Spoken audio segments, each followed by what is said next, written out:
This is what I'm trying. Rather than the form ply, which has got particle board inside it, this is high pressure laminate, so or referred to as a compact laminate.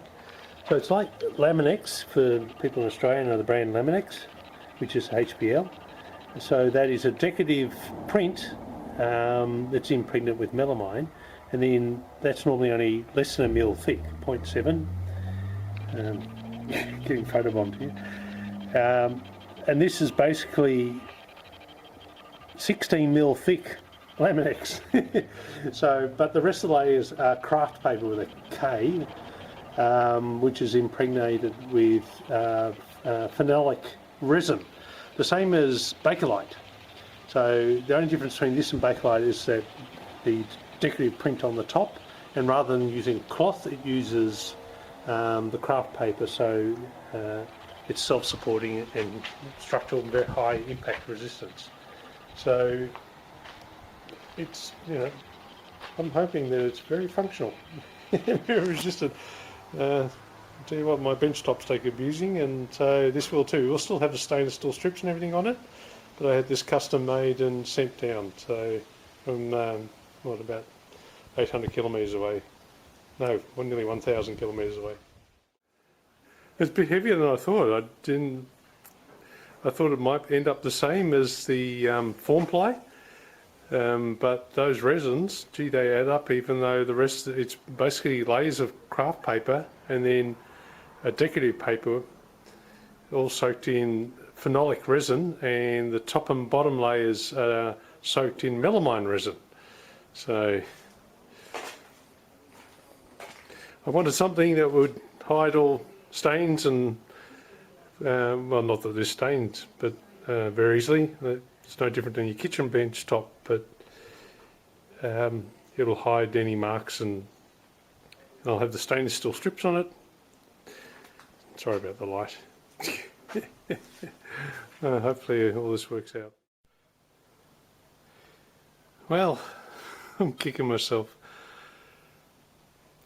I didn't do due diligence on researching the compact laminate. As I said, I was wondering why it's so heavy, and the density of this, and hence why it passes ball bearing drop tests and everything, is incredible. I mean, you're thinking it's just layers of craft paper impregnated with phenolic resin, but oh my, I spent a lot of time making sure I didn't over-engineer the entire build of this truck, because I didn't want to end up with an overweight, slow-responding vehicle. Problem is, the form ply that this is replacing is 50% thicker than this, so I thought, you know, this might even be lighter.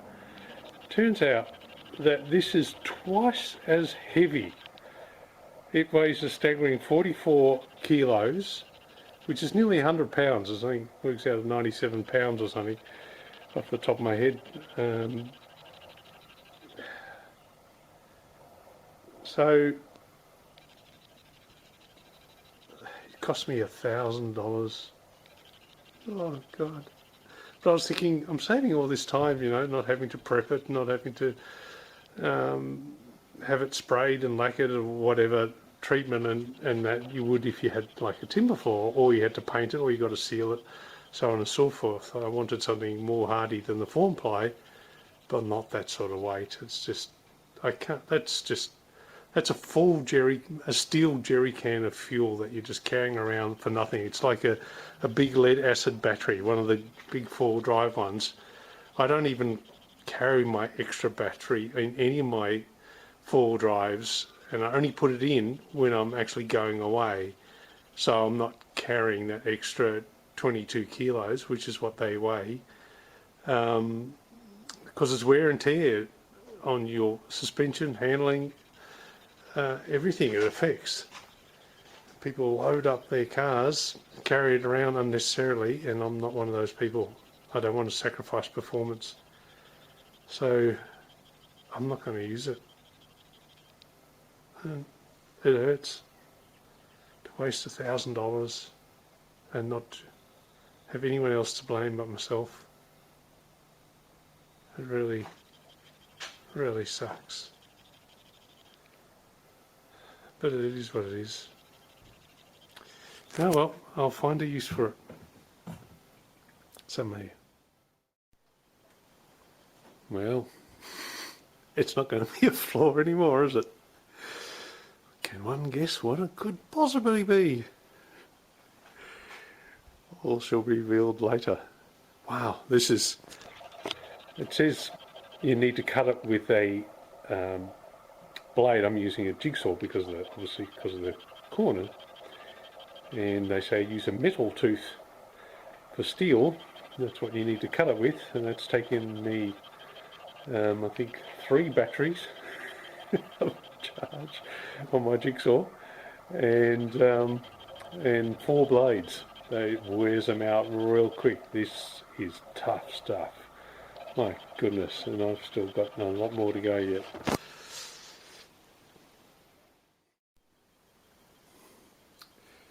Well, I'm pretty happy with the turnout. Case of lemonade out of lemons, or it wasn't good enough for the truck. It is perfect for a new desktop.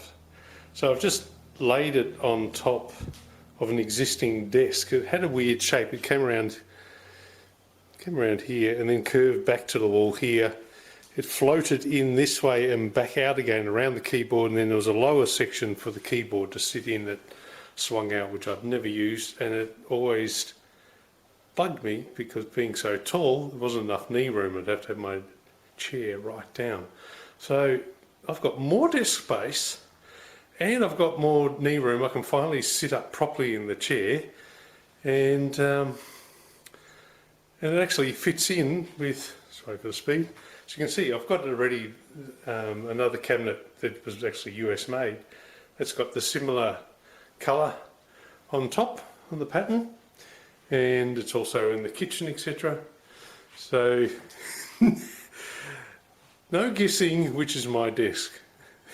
I don't think I've ever shown this on video before, but as you can see these are rather big, and the doors open and close.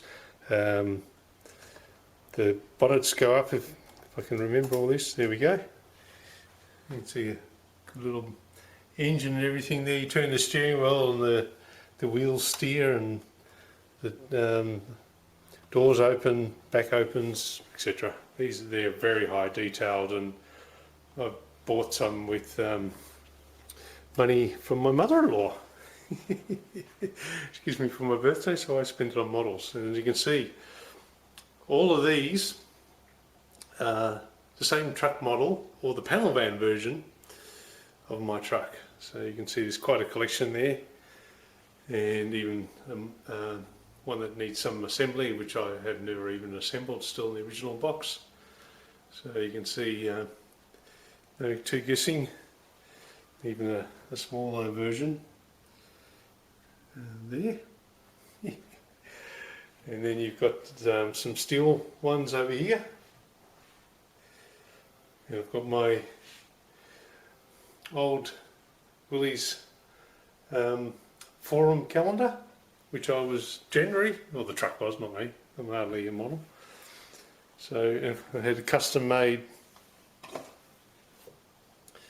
look at that, custom made mouse pad with my truck on it when I was attending a show, and a photographer took a shot. Thank you, John, from Australian car events, and had that put onto a mouse pad just at Officeworks for those that are local.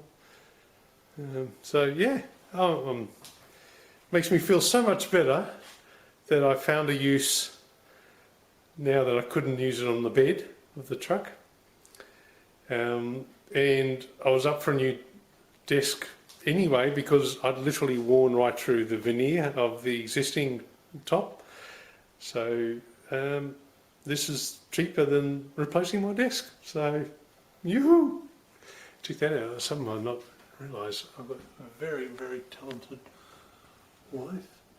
And this is a little pencil drawing she did a long time ago of how we found the 58 truck when it was still sitting in the farmer's yard, and all the bits lying about. That's exactly how it sat.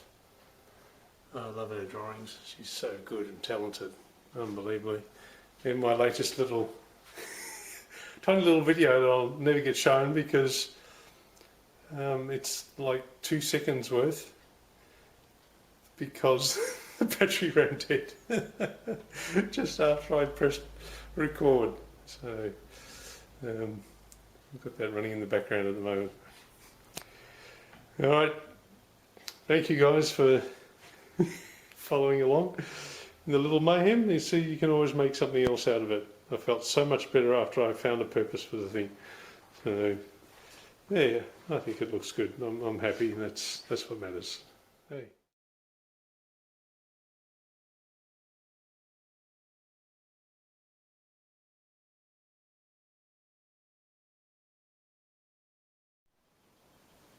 I'm adding the stainless steel rubber strips,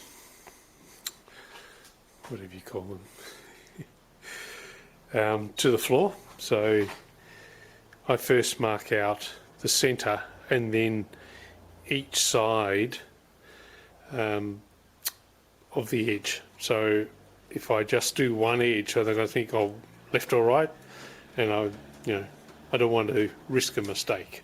So the easiest way is just to centre them all, then measure, in this case it was 38mm wide or 1.5 inches, and then go 3/4 inch, 19mm each side. So I've got a nice pencil line to follow. I've done it a little bit differently. Last time the same 7 strips, but the first one was the same gap. So this first inch gets covered by the side, the wall that has, I folded up some angle line that sits on there, and that gets bolted to the chassis.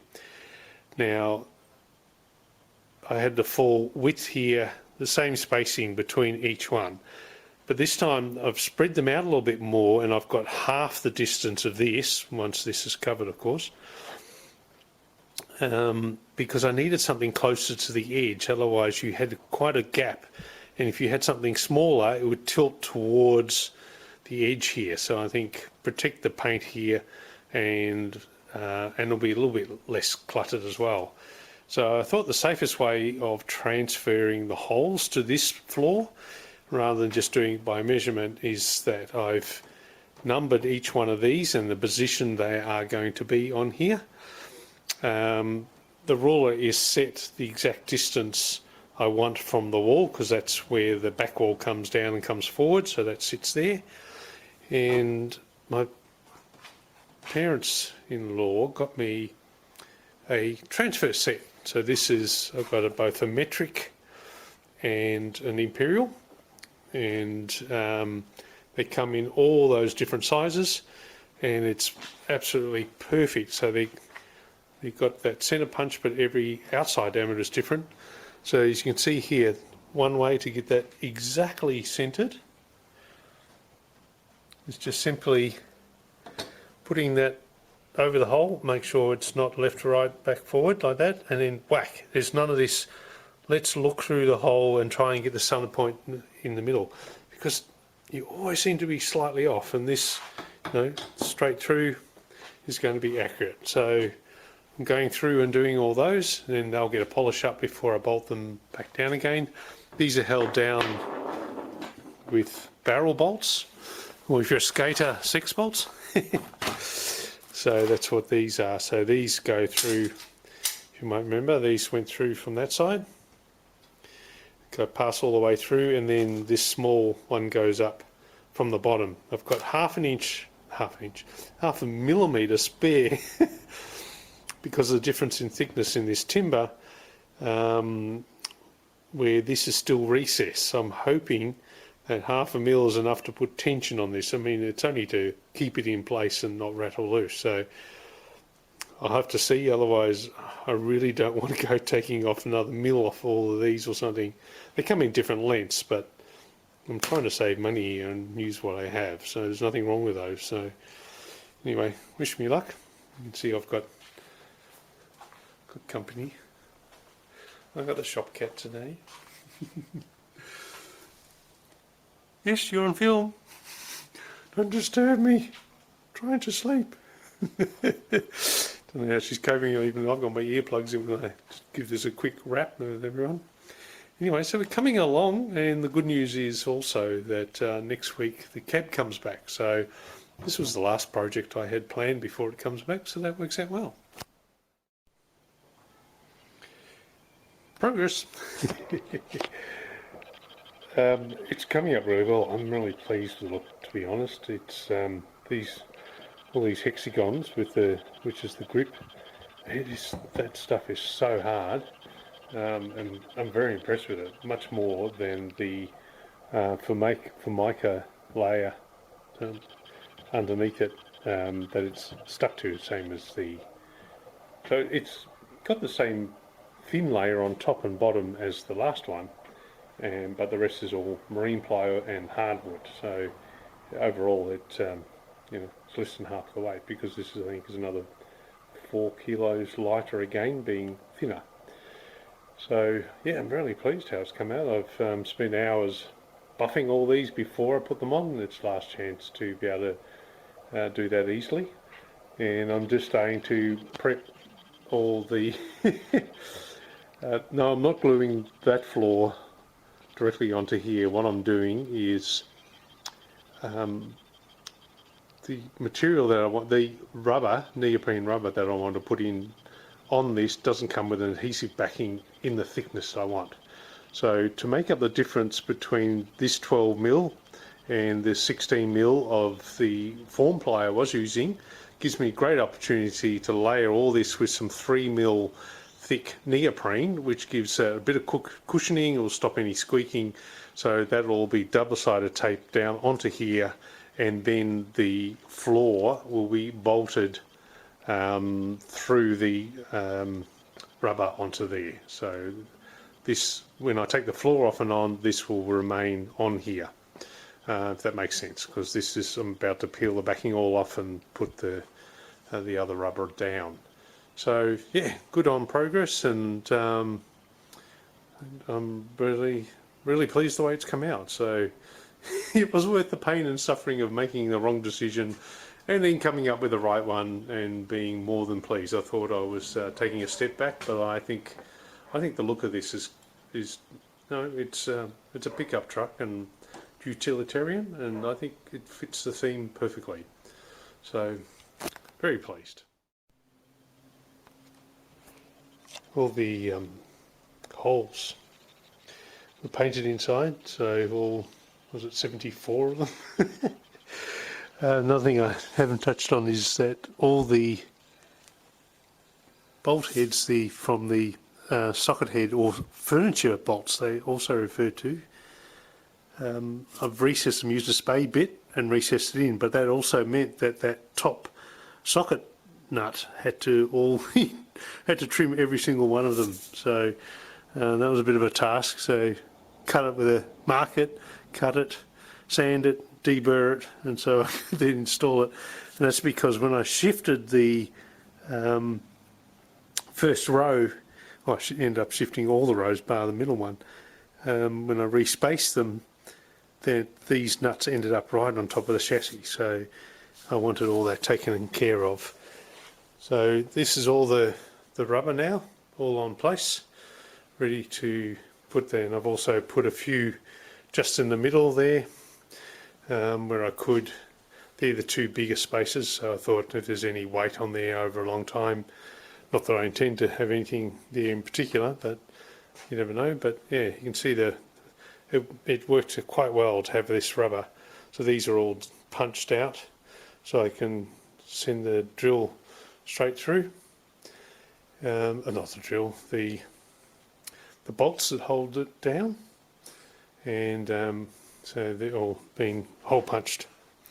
So it's too hard to drill rubber, so I hole punch everything. So that's ready to go on, and that's the end of the floor saga. Quick little bit in situ All the bolt holes line up, always a good thing. Shop cat in present, supervising, listening carefully. Yes, I do wear Jeep socks. From imported from the UK of all places. So, yep, all ready for when the sides come back. They've been dropped off, so when I dropped by yesterday, they're already been cleaned, acid washed, and some things are already going in epoxy. So things are happening.